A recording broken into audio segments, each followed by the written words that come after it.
Hi friends, എല്ലാവർക്കും high range ഡയറീസിലേക്ക് സ്വാഗതം. ഇതാ ഞാനൊരു തോരൻ ഉണ്ടാക്കാനായിട്ടാണ് കേട്ടോ. ഇത് ചക്കക്കുരുവിൻ്റെ പുറത്തുള്ള ഈ പാട ഉണ്ടല്ലോ, ഈ പാട ചെറുതായിട്ട് നമുക്കൊന്ന് അരിഞ്ഞു കൊടുക്കാം. ഇതേപോലത്തെ ചെറിയ പാട, ഇങ്ങനത്തെ പാട നമുക്ക് ചെറുതായിട്ടൊന്ന് അരിഞ്ഞു കൊടുക്കാം. അത് വെച്ച് നമുക്കൊരു തോരൻ ഉണ്ടാക്കാം കേട്ടോ. ഇങ്ങനെ വളരെ ചെറുതായിട്ടൊന്ന് അരിഞ്ഞാൽ മതി കേട്ടോ. ഒത്തിരി ചെറുതാക്കണമെന്നൊന്നുമില്ല. അങ്ങനെ ചെറുതായിട്ടൊന്ന് അരിഞ്ഞു കൊടുക്കുക. ഇത് വെച്ച് ഒരു തോരൻ ഉണ്ടാക്കാനായിട്ട് അതിന് വേണ്ടിയിട്ട് ഒരു 2-3 ഉള്ളി ചെറുതായിട്ട് അരിഞ്ഞിട്ടുണ്ട്. പിന്നെ ഒരു 2-3 പച്ചമുളക്, നിങ്ങളുടെ എരിവിൻ്റെ അനുസരിച്ച് നിങ്ങൾ പച്ചമുളക് എടുക്കാം കേട്ടോ. പിന്നെ ഞാൻ അല്പം തേങ്ങയും കൂടെ എടുത്തിട്ടുണ്ട് കേട്ടോ. ഇത്രയും ഞാനിപ്പോൾ തോരൻ വയ്ക്കാനായിട്ട് അരിഞ്ഞിരിക്കുന്നത്. പിന്നെ ഞാനിതാ ഒരു രണ്ടുള്ളി ഇച്ചിരി പച്ചമുളകും കൂടെ ഞാൻ ചെറുതായിട്ട് അരിഞ്ഞിട്ടുണ്ട്. പിന്നെ ഒരു അല്പം തേങ്ങ എടുത്തിട്ടുണ്ട് കേട്ടോ. തേങ്ങ ചിരണ്ടി എടുത്തിട്ടുണ്ട്. പിന്നെ ഞാൻ 2 വെളുത്തുള്ളി തൊലി കളയാതെ ഒന്ന് ചതച്ചെടുത്തിട്ടുണ്ട് കേട്ടോ. അത് നമുക്ക് ഇതിൻ്റെ അകത്തേക്ക് ചേർക്കാനുള്ളതാണ്.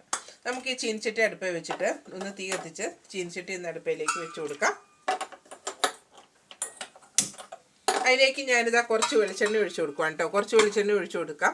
പിന്നെ ഞാൻ അതിലേക്ക് ഇച്ചിരി കടുകിട്ട് കൊടുക്കണം. നമ്മൾ എപ്പോഴും നമ്മൾ തോരനൊക്കെ വയ്ക്കുമ്പോൾ നമ്മൾ വെളിച്ചെണ്ണ ഇട്ടതിന് ശേഷം നമ്മൾ അല്പം കടുകിട്ട് കൊടുക്കാറുണ്ടല്ലോ. അപ്പോൾ അതുപോലെ കടുകിട്ട് കൊടുക്കുക. പൊട്ടി വന്നപ്പോഴത്തേക്ക് ഞാൻ അതിലേക്ക് കരിയാപ്പില എന്നിട്ട് കൊടുത്തു. കരിയാപ്പില ഇട്ട് കൊടുത്തതിലേക്ക് ഞാൻ സാധാരണ തോരൻ വയ്ക്കുന്ന പോലെ നമ്മൾ ഉള്ളിയും പച്ചമുളകും കൂടെ അരിഞ്ഞിട്ട് ഇട്ട് കൊടുത്തു. അത് കഴിഞ്ഞിട്ട് ഞാനിത് ഈ വെളുത്തുള്ളിയും കൂടെ ചതച്ചൊന്ന് ഇട്ട് കൊടുത്തേക്കുവാണ് കേട്ടോ. അതൊന്ന് ഇളക്കി കൊടുത്തതിന് ശേഷം നമുക്ക് ഇതിട്ട് കൊടുക്കാം. ഈ ചക്കക്കുരുവിൻ്റെ പുറത്തുള്ള തൊലി ഉണ്ടല്ലോ,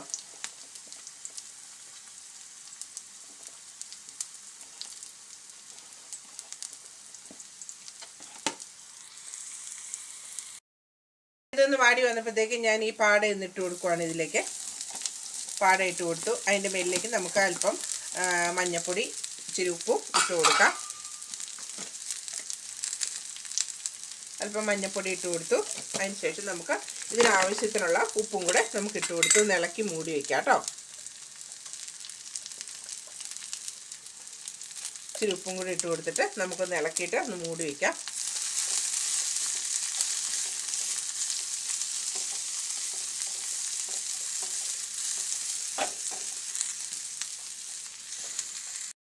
പക്ഷേ ഇതൊന്ന് തുറന്ന് നോക്കിയിട്ട് നമ്മൾ ചെറു തീയിലാണ് കേട്ടോ ഇത് വേവിക്കുന്നത്.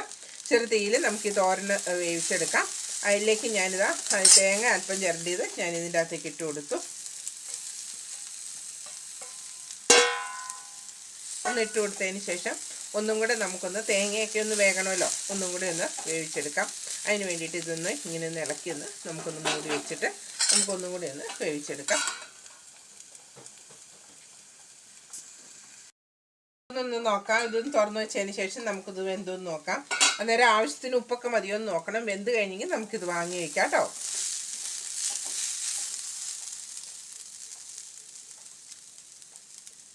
ഇതെല്ലാം വെന്തിട്ടുണ്ട്. നല്ല ടേസ്റ്റാണ് ഈ തോരൻ കേട്ടോ. നല്ല രുചിയുള്ള തോരനാണ്. ചക്കയുടെ നമുക്ക് കരിന്തൊലി ഒഴിച്ച് ബാക്കി എന്തും നമുക്ക് ഇതേപോലെ തോരനൊക്കെ ഉണ്ടാക്കാം. എന്തിനും നമുക്ക് ഉപയോഗിക്കാൻ പറ്റുന്നതാണ് കേട്ടോ. ചക്കയുള്ള സമയങ്ങളിലൊക്കെ ഇതേപോലെ നമുക്ക് വളരെ പെട്ടെന്ന് നമുക്ക് തയ്യാറാക്കാൻ പറ്റുന്ന ഒരു തോരനാണ് കേട്ടോ. നമ്മൾ ചക്ക എടുത്തു കഴിഞ്ഞിട്ട് ആ ചകിണി അതൊന്നും കളയാതെ, ചക്കക്കുരുവിൻ്റെ മെല്ലെ തൊണ്ട് കളയാതെ നമുക്ക് ഇതേപോലെ തോരനൊക്കെ ഉണ്ടാക്കിയെടുക്കാം കേട്ടോ. നല്ല ടേസ്റ്റാണ് ഈ തോരന് നല്ല ടേസ്റ്റാണ്. ഇതേപോലെ നിങ്ങളെല്ലാവരും ഒന്ന് ഉണ്ടാക്കി നോക്കാം കേട്ടോ. ചക്കയുടെ നമുക്കിപ്പോൾ ഒരു സാധനം പോലും നമുക്കിപ്പോൾ കളയാനില്ല. അതിൻ്റെ പുറത്തെ ആ കരിന്തൊലി ഒഴിച്ച് ബാക്കിയെല്ലാം നമുക്ക് ഉപയോഗിക്കാൻ പറ്റുന്നതാണ്. ഇതേപോലെ നിങ്ങളെല്ലാവരും ഒന്ന് ചക്കത്തോരൻ ഈ ചക്കക്കുരുവിൻ്റെ പുറത്തുള്ള ഈ പാട ഉപയോഗിച്ചൊന്ന് തോരൻ വെച്ച് നോക്കിയാൽ നല്ല ടേസ്റ്റിയാണ്. നമുക്കിപ്പോൾ കറി വയ്ക്കാൻ വേറെ ഒന്നും ഇല്ലയെന്നുണ്ടെന്നുണ്ടെങ്കിൽ പോലും നമുക്ക് ഇപ്പോൾ ഒരു ചക്കയുടെ ഈ പുറത്തെ ഈ ചക്കക്കുരുവിൻ്റെ പുറത്തുള്ള തോടുണ്ടല്ലോ, അത് പാട, അത് നമുക്കെടുത്ത് നമുക്കിതേപോലെ തോരനുണ്ടാക്കി എടുത്ത് വയ്ക്കാവുന്നതാണ്. നിങ്ങളെല്ലാവരും ഇതേപോലെ ഒന്ന് ഉണ്ടാക്കി നോക്കുക കേട്ടോ. വളരെ ടേസ്റ്റുള്ള സാധനമാണ് കേട്ടോ. Thank you.